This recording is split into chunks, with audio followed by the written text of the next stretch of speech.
చూడండి పదే పదే పడే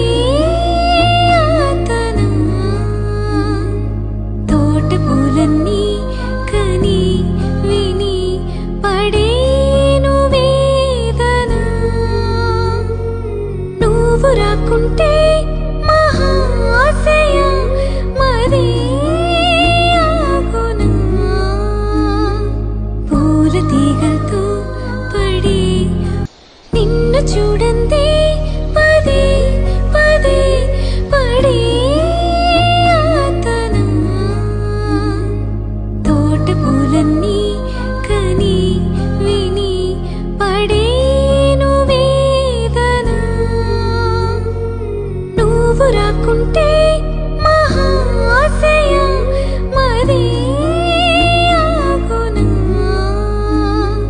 పూల తీగ